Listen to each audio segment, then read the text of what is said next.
করণীয় সবকিছু করা হবে ইনশাআল্লাহ। বিএনপির চেয়ারপারসন খালেদা জিয়ার সুচিকিৎসা ও নিঃশর্ত মুক্তি, ভারপ্রাপ্ত চেয়ারম্যান তারেক রহমানের মিথ্যা মামলা প্রত্যাহার সহ সকল রাজবন্দীদের মুক্তির দাবিতে ঢাকা মহানগর দক্ষিণ নানান দাবি ব্ল্যাকআউট ফিস্টন নিয়ে বিভিন্ন ওয়ার্ড, থানা ও বিভিন্ন অঙ্গ সংগঠনের নেতাকর্মীরা উপস্থিত হয়েছেন রাজধানী নয়াপল্টনে। তারা বলেন, জনগণ দেখিয়ে দিয়েছে এই সরকার ও নির্বাচন কমিশনের উপর তাদের কোনো আস্থা নেই। আপনারা সকলেই জানেন কি আন্দোলন করতে হবে, কি করে এই স্বৈরাচারকে পতন করতে হবে।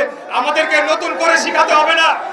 আগামী দিনে আবারও আমরা এই আন্দোলনকে তার চূড়ান্ত লক্ষ্যে নিয়ে গিয়ে এই স্বৈরাচারকে পতন করার জন্য যা যা করণীয় সবকিছু করা হবে ইনশাআল্লাহ।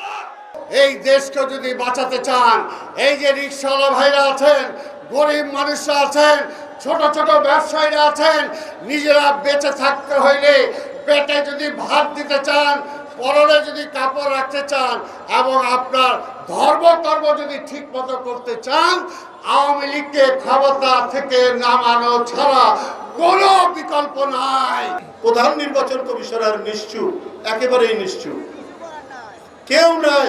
উনি বললেন যে 35%-এর মতো ভোট পড়েছে, কিন্তু জনগণ দেখছে, সবাই দেখছে, মিডিয়া দেখছে যে কত পড়েছে।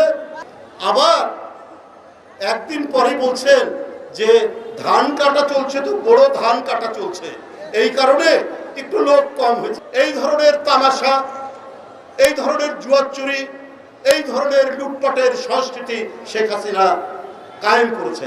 সুতরাং এইটা একটা দেশের জনগণ কখনো মানবে না, মানে না, এটা চলতে পারে না। এই দুঃশাসন, এই নির্মমতা, এইটা চলতে পারে। সমাবেশ শেষে মিছিলটি নাইটিঙ্গেল মোড় ঘুরে কাকরাইল হয়ে আবার দলীয় কার্যালয়ের সামনে এসে শেষ হয়।